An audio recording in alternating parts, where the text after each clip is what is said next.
Welcome to dear student. आप सभी लोगों को अशोका स्टडी पॉइंट के ऑनलाइन प्लेटफॉर्म पे स्वागत है। आज हम लोग परसेंटेज का जैसे तीसरा क्लास लेकर के आए हैं। जैसे कि परसेंटेज में आपने पहले क्लास में परसेंटेज के बेसिक चीज़ों को समझा था, कैसे हम प्रतिशत को भिन्न में बदलेंगे, कैसे भिन्न को प्रतिशत में बदलेंगे। दूसरे क्लास में कुछ मैं इंपॉर्टेंट क्वेश्चन लेकर के आया था। अब हम परसेंटेज चैप्टर को उसको कई भागों में बांट कर पढ़ाएंगे। जैसे अगर हम बात करें तो परीक्षा से संबंधित प्रश्न कैसे आते हैं, जैसे बात करें चुनाव से संबंधित प्रश्न कैसे बनते हैं, फिर हम बात करें तो जनसंख्या से संबंधित प्रश्न कैसे बनते हैं, अवमूल्यन से संबंधित प्रश्न, आय और व्यय से संबंधित प्रश्न। इस तरीके से पूरे परसेंटेज चैप्टर को विभिन्न भागों में बांट करके आपको बताएंगे। आज हम लेकर आए हैं परीक्षा से संबंधित कुछ क्वेश्चन को, चुनिंदे क्वेश्चन को लेकर आए हैं। जो भी एग्जाम है, ये सारे एग्जाम में ये क्वेश्चन हमेशा पूछे जाते हैं। आइए चलिए देखते हैं क्वेश्चन क्या है। पहला क्वेश्चन ये है कि परीक्षा से संबंधित जो हम टॉपिक पढ़ रहे हैं, इसमें पहला क्वेश्चन ये है, एक परीक्षा में उत्तीर्ण होने के लिए 35% अंक चाहिए। मतलब अगर कोई विद्यार्थी किसी परीक्षा में पास होता है तो उसको मिनिमम कितने नंबर पाना चाहिए? 35% नंबर पाना चाहिए, ताकि अगर वो 35% पाता है तो विद्यार्थी क्या करेगा? पास कर जाएगा। लेकिन एक विद्यार्थी है 40 अंक पाता है, एक विद्यार्थी है 40 अंक पाता है और वह 30 अंकों से फेल हो जाता है। अगर मान लीजिए कोई विद्यार्थी है 40 अंक पाता है और 30 नंबर से फेल हो जाता है, तो इसका मतलब ये हो गया, अगर उस विद्यार्थी को 30 नंबर और दे दिया जाए तो विद्यार्थी क्या करेगा? पास कर जाएगा। मतलब उसको न्यूनतम अंक प्राप्त हो जाएगा। तो अगर ये दिया है 40 नंबर वो पाता है और 30 नंबर से अनुत्तीर्ण होता है, तो अगर इसमें 30 नंबर और दे दिया जाए तो विद्यार्थी को कितने नंबर मिल जाएंगे? 40 और प्लस क्या हो जाएगा? 30। तो मतलब विद्यार्थी क्या करेगा? पास कर जाएगा। इसका मतलब ये हो गया कि ये जो हम 40 प्लस 30 है, ये किसके बराबर होगा? 70 अंक के बराबर होगा। मतलब परीक्षा का जो न्यूनतम अंक है वो किसके बराबर है? 70 अंक के बराबर है। और परीक्षा का जो पासिंग मार्क है, जो न्यूनतम प्रतिशत मार्क है, वो किसके बराबर है? 35% के बराबर है।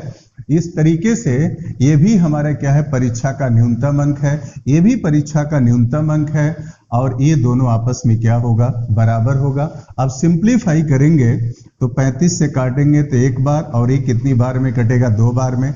मतलब 1% बराबर कितना आ गया? 2 अंक की बराबर हो गया। आपको क्या फाइंड करना है? परीक्षा का अधिकतम अंक फाइंड करना है।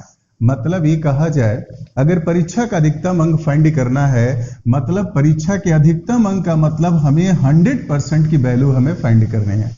अगर 1% बराबर 2 अंक है तो 100% की जो वैल्यू होगी वो किसके बराबर होगा? 200 अंक के बराबर होगा। इस तरीके से परीक्षा का जो मैक्सिमम मार्क है वो अधिकतम अंक है, किसके बराबर हो गया? 200 के बराबर हो गया। इसी तरीके से मैंने नेक्स्ट क्वेश्चन लिया है। अगर हम नेक्स्ट क्वेश्चन पे आते हैं तो नेक्स्ट क्वेश्चन में क्या मिलता है? जैसे नेक्स्ट क्वेश्चन दिया है, एक छात्र को परीक्षा में उत्तीर्ण होने के लिए 36% नंबर चाहिए था। मतलब अगर कोई विद्यार्थी है, अगर वो परीक्षा अगर पास करता है तो उसे कितने परसेंट नंबर चाहिए? 36% नंबर चाहिए। लेकिन दुर्भाग्यवश वो विद्यार्थी कितने परसेंट नंबर पाता है? 24% नंबर वो पाता है। वो विद्यार्थी 24% ही नंबर पाता है। अब जब वो 24% नंबर वो विद्यार्थी पाता है तो कितने नंबर से फेल हो जाता है? 9 नंबर से क्या होता है? फेल हो जाता है। 9 नंबर से विद्यार्थी क्या करता है? फेल कर जाता है। अब हम देख रहे हैं कि हमें क्या मिला? किसी परीक्षा का पासिंग मार्क कितना है? 36% है, और एक विद्यार्थी 24% नंबर पाता है। इसका मतलब वो विद्यार्थी कितने परसेंट कम नंबर पाता है? अगर 36 में से 24 घटाएंगे तो हमें क्या मिलेगा? 12% मिलेगा। मतलब वो विद्यार्थी प्रतिशत में जो पासिंग मार्क से ये कितना कम नंबर पाया है, ये 12% के क्या है? बराबर है। और इसका मतलब विद्यार्थी कितने परसेंट से फेल हो जाता है? 12% से फेल हो जाता है। और विद्यार्थी अंक में कितने नंबर से फेल होता है? 9 अंक से अनुत्तीर्ण हो जाता है। तो यह जो 12% है ये किसके बराबर होगा? 9 के बराबर होगा। मतलब प्रतिशत में वो 12% से फेल हो रहा है और 9 अंक क्या है, और अंक में 9 नंबर से फेल हो रहा है। इसका मतलब 12% की वैल्यू किसके बराबर हो गई? आपका 9 के बराबर होगा। अब यहाँ पे आपसे पूछा जा रहा है परीक्षा का पूर्णांक क्या है। जैसा कि मैंने बताया कि मैक्सिमम मार्क का मतलब होता है 100% होता है, मतलब 100% की वैल्यू फाइंड करनी है। मतलब अगर ये भी समझे, जैसा कि मैं बता चुका हूं, अगर किसी परीक्षा का हम ये कहें मिनिमम मार्क अगर 30 अंक है, अगर कोई कहता है कितने परसेंट है, ये भी अपने आप में कितना है? 100% है। अगर मान लीजिए किसी परीक्षा के मैक्सिमम मार्क की अगर हम बात करें, अगर किसी परीक्षा का मैक्सिमम मार्क अगर ये कहें अगर क्या है 400 है, अगर कोई पूछता है ये भी अपने आप में कितने परसेंट है, तो आप कहेंगे ये भी अपने आप में क्या है? 100% के बराबर है। उसी तरीके से यहां पूछा जा रहा है परीक्षा का पूर्णांक क्या है, मतलब हमें परीक्षा का मैक्सिमम मार्क पूछा जा रहा है, मतलब 100% की वैल्यू आपसे पूछी जा रही है। 12% की वैल्यू क्या है? 9 है। हमें इस 12% को 100% में बदलना है। तो 100% में बदलने का तरीका ये है, हम अगर इसको 3 से डिवाइड कर दें तो 3 चौक को 12 और ये 3 त्रिका 9। अब हमें 4 को 100 बनाना है, क्योंकि हमें 100% की वैल्यू फाइंड करनी है। इसमें 25 का गुणा करेंगे तो 25 चौक को 100 और 25 तिया क्या हो गया? 75। मतलब परीक्षा का जो मैक्सिमम मार्क है वो किसके बराबर है? 75 के बराबर है। यही आपको क्या करना था? फाइंड करना था। एक तो तरीका सॉल्यूशन का ये है। अब दूसरा तरीका ये है, अगर आपने क्या किया 12% की वैल्यू फाइंड किया, तो अब 1% की जब वैल्यू फाइंड करेंगे तो 9 बटे क्या होगा? 12 होगा। आपको मैक्सिमम मार्क फाइंड करना है तो कितने परसेंट की वैल्यू फाइंड करेंगे?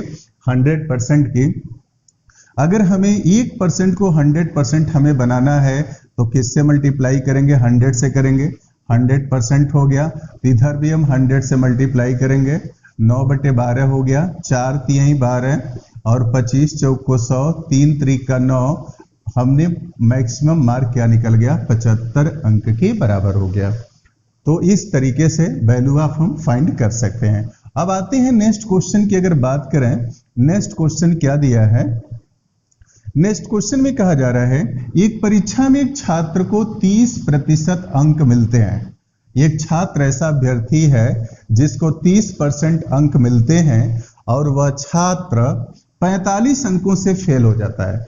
45 अंकों से फेल होने का मतलब ये है परीक्षा का जो मिनिमम मार्क रहता है वो विद्यार्थी उससे कितना कम नंबर पाता है? 45 नंबर क्या करता है? कम पाता है। अगर वो 45 नंबर कम पाता है तो इस चीज को हम किससे दिखाएंगे? माइनस से दिखाएंगे। फिर वही विद्यार्थी, ये कहा जा रहा है जब दूसरा कोई विद्यार्थी है जब वो 42% अंक पाता है, जब वो 42% अंक पाता है तब उस केसेज में न्यूनतम अंक से वो कितना अंक अधिक पाता है? 45 अंक अधिक पाता है। जो मिनिमम मार्क है उससे 45 अंक अधिक पाता है। इसका मतलब अगर 45 अंक अधिक पा रहा है तो इसको हम किससे दिखाएंगे? प्लस से दिखाएंगे। मतलब जब वो विद्यार्थी 30% नंबर पाता है, 45 अंक से फेल हो जाता है। जब 42% नंबर पाता है तो मिनिमम मार्क से कितना अधिक पाता है? 45 अंक अधिक पाता है। अब अगर इसको हम सब्ट्रैक्ट करें, इसको सब्ट्रैक्ट करेंगे तो क्या मिलेगा? ये माइनस किया तो ये कितना आया? 12%। और इसको सब्ट्रैक्ट करेंगे, ये कितना आएगा? 90 के बराबर हो गया। इस तरीके से हमें क्या मिला? 12% की वैल्यू किसके बराबर हुआ? 90 के बराबर हो गया। अब आपसे कहा जा रहा है कि परीक्षा का हमें क्या फाइंड करना है? न्यूनतम अंक फाइंड करना है और हमें पूर्णांक फाइंड करना है। अगर हमें पूर्णांक फाइंड करना है तो पूर्णांक फाइंड करने के लिए हमें कितने परसेंट की वैल्यू फाइंड करनी है? 100% की वैल्यू फाइंड करनी है। तो एक तो तरीका ये है, इसको हम 100 बनाएं तो 100 बनाने का तरीका क्या होगा? पहले इसको 3 से डिवाइड कर दें। 3 4 जा 12 हो गया। अब 3 से डिवाइड करेंगे 30 हो गया। अब इसको हमें 100 बनाना है तो किससे मल्टीप्लाई करेंगे? 25 से। तो 25 चौक को 100 हो गया और 25 तिया 75, 750 हो गया। इस तरीके से परीक्षा का जो मैक्सिमम मार्क हमने फाइंड कर लिया वो किसके बराबर हो गया? 750 के बराबर हो गया। दूसरा क्या है, इसका एक तरीका ये भी है, अगर परीक्षा का हमने मैक्सिमम मार्क फाइंड कर लिया तो हमें क्या फाइंड करना है, परीक्षा का मिनिमम मार्क हमें फाइंड करना है। अगर मिनिमम मार्क परीक्षा का है क्या चीज, एक कहा जा रहा है कि एक विद्यार्थी 30% नंबर जब पाता है वो कितने अंक से अनुत्तीर्ण हो रहा है, 45 अंक से क्या हो रहा है, फेल हो रहा है। अगर हम मैक्सिमम मार्क का 30% अगर हम निकाल लें और फिर उस विद्यार्थी को 45 अंक दे दें तो विद्यार्थी के लिए क्या होगा, मिनिमम मार्क मतलब न्यूनतम अंक निकल जाएगा। अब 750 का अगर हम यहाँ 30% कर दें, 30/100 हो गया, और कितने नंबर से फेल हो रहा है, 45 नंबर से, तो 45 नंबर उसको क्या करें, हम दे दें। अब इसको जब सिंप्लीफाई करेंगे तो क्या मिलेगा, 20 हुआ। अब इसको सिंप्लीफाई करेंगे, 3×5 = 15, 3×7 = 21, 1 22, और इसमें 45 जोड़ लेंगे तो क्या मिलेगा, न्यूनतम मार्क 200 क्या हो गया, 70 के बराबर हो गया, 270 हो गया। अब इसी मिनिमम मार्क को ऐसे भी फाइंड कर सकते हैं, इसमें मिनिमम मार्क को ऐसे भी फाइंड कर सकते हैं, जैसे कोई एक दूसरा विद्यार्थी, ये कहा जा रहा है वह 42% अंक पाता है। जब 42% अंक पा रहा है तो उत्तीर्ण होने के लिए जो न्यूनतम अंक है उससे कितना अधिक हो जा रहा है, 45 अंक। तो हम क्या करें, इस मैक्सिमम मार्क का हम 42% फाइंड कर लें, और जब भी 42% नंबर पाया विद्यार्थी, जब इतना नंबर गेन करता है तो न्यूनतम मार्क से कितना अधिक हो जाता है, 45 अंक अधिक हो जाता है। तो इसमें से हम क्या करेंगे, 45 सब्ट्रैक्ट कर देंगे। अब जब सिंप्लीफाई करेंगे, 5 दूना 10 हो गया, और 15×5 = 75 हो गया, 21 दूना 42 हो गया। अब सिंप्लीफाई करेंगे, और 21 दूना 42 हो गया, सिंप्लीफाई करेंगे, 15 कम 15 हो गया, और 15 दूना 30 और 1 31, माइनस जब 45 करेंगे, सब्ट्रैक्ट करेंगे तो कितना हो गया, 0 हो गया, 7 हो गया, 270 के बराबर हो गया। एक तो तरीका ये है इस क्वेश्चन को। अब हम इस कॉन्सेप्ट से हमने सीखा क्या है, अगर इस तरह से क्वेश्चन आ जाते हैं, जैसा क्वेश्चन को एक बार और हम पढ़ रहे हैं, ये कहा जा रहा है कि एक परीक्षा में एक छात्र ने 30% अंक लिए तथा 45 अंकों से अनुत्तीर्ण हो गया। दूसरे छात्र ने 42% अंक लिए, जो उत्तीर्ण होने के लिए न्यूनतम अंक से 45 अंक अधिक है। परीक्षा तो अंक अधिक है, पूर्णांक तथा न्यूनतम अंक ज्ञात करिए।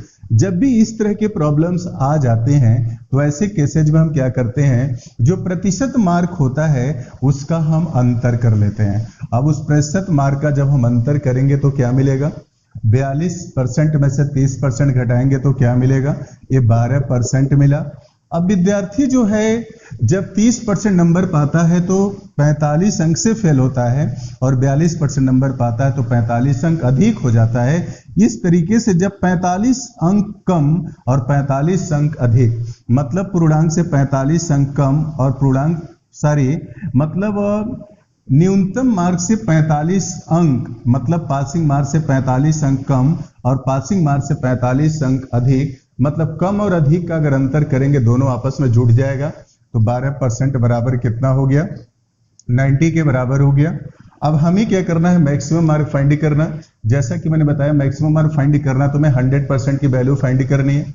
आप क्या करें, यहाँ पे जैसे 3 से डिवाइड कर दें, 3 चौक 12, 4% की वैल्यू कितनी आ गई, 30 के बराबर हो गया। आपको 100% की वैल्यू फाइंड करनी है, 25 से गुणा कर देंगे, 100% बराबर, इसमें करें 25 × 75, 750 के बराबर हो गया। ये हमने मैक्सिमम मार्क निकाल लिया। ये क्या है, परीक्षा का पूर्णांक है। अब यदि हम चाहें इसी क्वेश्चन में मिनिमम मार्क हम ऐसे भी कर सकते हैं। जैसे मिनिमम मार्क करने का तरीका क्या है, जैसे इस क्वेश्चन में कहा जा रहा है एक व्यक्ति अगर 30% अंक अर्जित करता है तो 45 अंक से अनुत्तीर्ण होता है। अब हमें 30% की पहले वैल्यू फाइंड करें।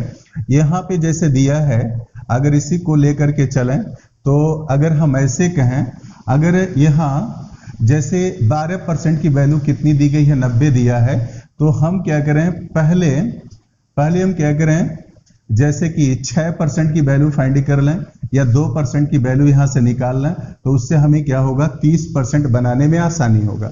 या दूसरा तरीका क्या है, अगर 12% की वैल्यू अगर 90 है या 4% की वैल्यू अगर 30 है, तो सबसे पहले हम 1% की वैल्यू फाइंड कर लें। इन दोनों में से किसी से हम फाइंड कर सकते हैं।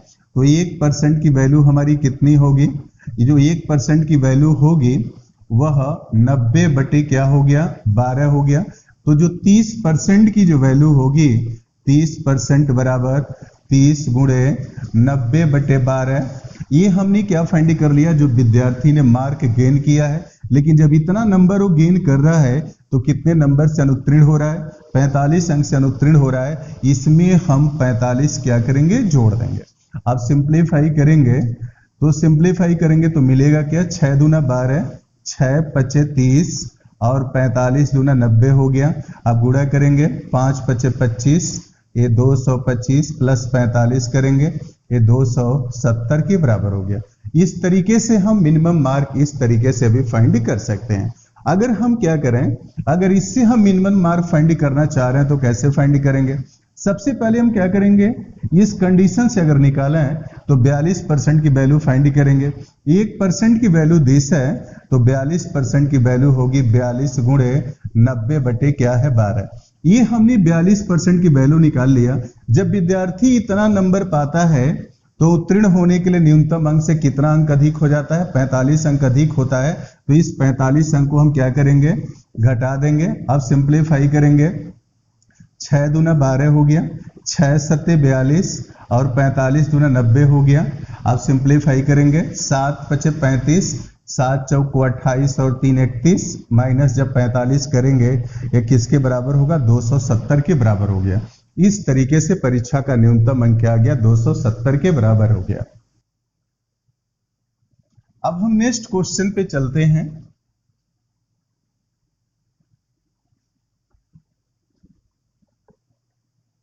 आइए नेक्स्ट क्वेश्चन पे चलते हैं। नेक्स्ट क्वेश्चन क्या दिया है, किसी परीक्षा में ए तथा बी अधिकतम अंकों का 60% अंक तथा 30% अंक प्राप्त करते हैं। मतलब ये जो है 60% पाता है और बी जो है 30% अंक अर्जित करता है। इन प्राप्तांकों का योग 783 है। तो परीक्षा के पूर्णांक कितने थे, ये आपको निकालना है। चूंकि ए और बी एक ही परीक्षा में शामिल होते हैं, किसी परीक्षा की बात की जा रही है, एक ही परीक्षा में शामिल होते हैं।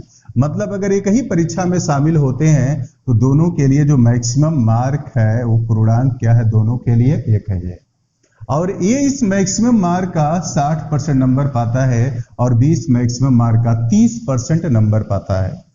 और अगर ये अलग अलग ये 60% और 30% नंबर पाते हैं और पूर्णांक दोनों के लिए एक ही है, तो हम दोनों ने मिलकर के कितने परसेंट नंबर पाया उसको हम ऐड कर सकते हैं।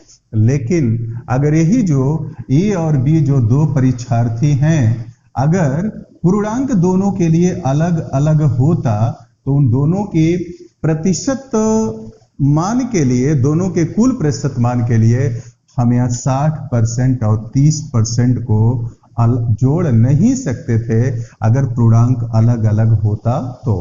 लेकिन अगर चूंकि परीक्षा एक ही है और एक परीक्षा का पूर्णांक एक ही होता है, तो अगर पूर्णांक एक ही है तो ए और बी जो दोनों क्रमशः 60% और 30% मार्क पाते हैं, ऐसे केसेज में दोनों को जोड़ लेंगे।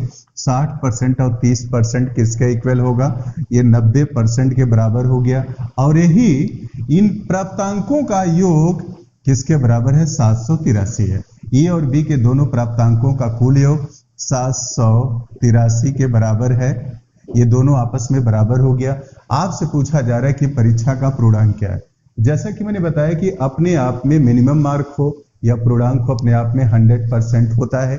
इसका मतलब यहाँ 100% की वैल्यू फाइंड करनी है। अब इसको हमें 100% अगर बनाना है तो सबसे पहले अगर इसको 9 से डिवाइड करेंगे तो 10% होगा, और जब 10% होगा तो 10% को 100% बनाने में हमें आसानी होगा। सबसे पहले क्या करें, 9 से डिवाइड करेंगे तो कितना 10% हो गया, 9 अठे 72, 9 अठे 72 हो गया और 9 सत्ते क्या हो गया, 63 हो गया। हमें 100% की वैल्यू फाइंड करनी है। 10 को 100 बनाएंगे तो 10 से गुणा करेंगे 100% बराबर, इधर भी करेंगे 870 के बराबर हो गया। इस तरीके से परीक्षा का जो मैक्सिमम मार्क है वो 870 के बराबर है। अब हम नेक्स्ट क्वेश्चन में चलते हैं। नेक्स्ट क्वेश्चन क्या दिया है, अगर नेक्स्ट क्वेश्चन को देखते हैं तो क्या है, किसी परीक्षा में 5% विद्यार्थी 5% विद्यार्थी अयोग्य घोषित हुए। योग्य विद्यार्थियों का 85% विद्यार्थी सामान्य वर्ग के थे। यदि 4275 योग्य विद्यार्थी अन्य वर्गों से हों तो कुल कितने विद्यार्थियों ने आवेदन किया था, ये आपको फाइंड करना है। अब हम इसको कैसे फाइंड करेंगे, हमेशा ध्यान में रखिएगा, चूंकि यहाँ पे रिजल्ट दिया, ये यहाँ दिया है कि 4275 जो अभ्यर्थी हैं वो अन्य वर्गों से हैं। तो सबसे पहले होता क्या है, विद्यार्थी आवेदन करता है, फिर योग्य और अयोग्य की बात की जाती है, फिर उसके बाद कैटेगरी की बात की जाती है। तो यहाँ पर हमें क्या करना है, प्रारंभिक संख्या फाइंड करना है विद्यार्थियों का जिन्होंने आवेदन किया था। तो इसलिए ऐसे केसेज में अगर जिस विद्यार्थी की समझ थोड़ी कम है उन विद्यार्थियों के लिए अगर हम प्रारंभिक संख्या फाइंड करना हो तो अगर हम x मानते हैं तो प्रॉब्लम हमारा आसान हो जाता है।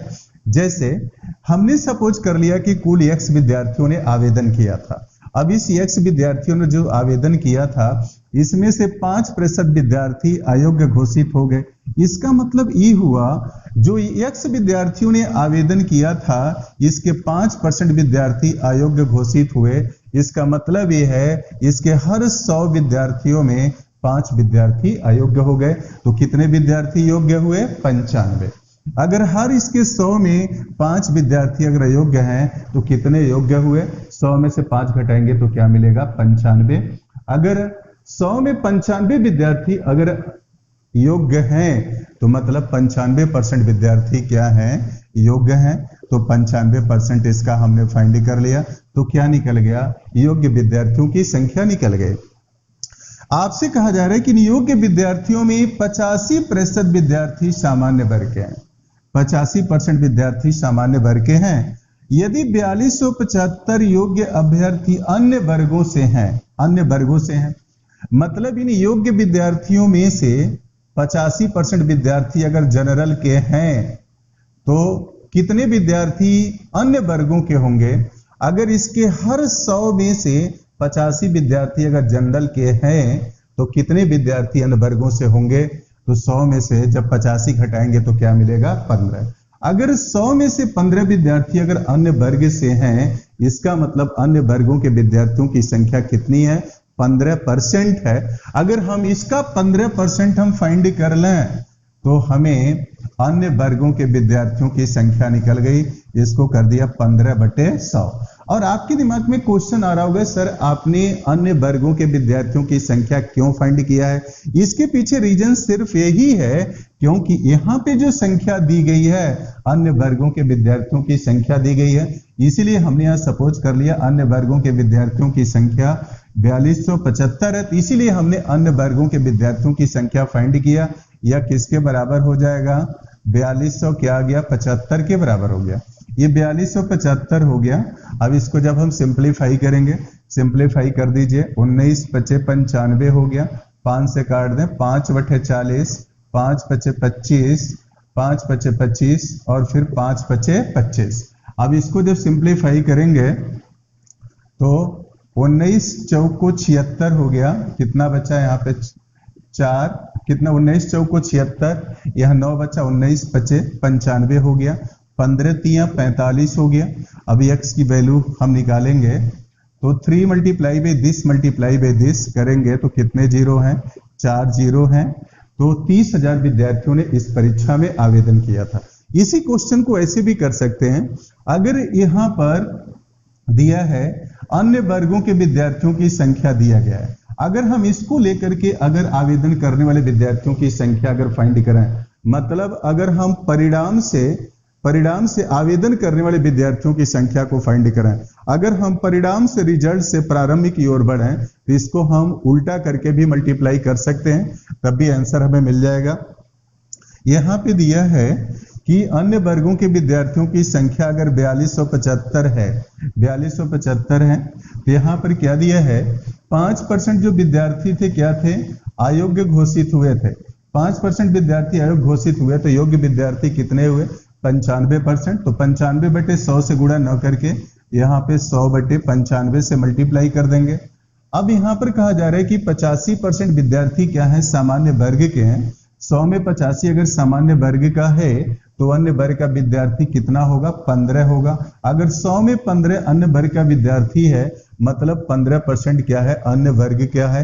तो 15% का मतलब 15/100 से गुणा न करके यहाँ पर 100/15 से मल्टीप्लाई कर देंगे। अब सिंप्लीफाई करेंगे, 19 × 5 = 95 हो गया, 5/40, 5×5 = 25, 5×5 = 25, 19 से काटेंगे, 19 × 4 = 76 और 19 × 5 = 95, 15 से काटेंगे, 15 × 3 = 45 हो गया, मल्टीप्लाई करेंगे 30,000 के इक्वल हो गया। इस तरीके से मतलब कुल आवेदन करने वाले विद्यार्थियों की संख्या हमने क्या निकाला? 30,000 के बराबर हो गया। आशा कर रहे हैं कि आप लोगों को एक क्लास समझ में आया होगा। अगर एक क्लास समझ में आया है, अगर आपको जरा भी क्लास भी बेहतर लगा है, तो मैं आपसे एक रिक्वेस्ट करूंगा, आप जो है वीडियो को लाइक, शेयर और कमेंट करें, सब्सक्राइब करें। कमेंट में अगर कोई भी आपको असुविधा होती है तो कमेंट के माध्यम से हमें सूचित करें और हम उसमें अगले वीडियो में हम आपको उसमें जो भी कमियां हैं उसको सुधार करके फिर आगे आपके सामने उपस्थित होंगे। आप सभी लोगों को वीडियो देखने के लिए धन्यवाद।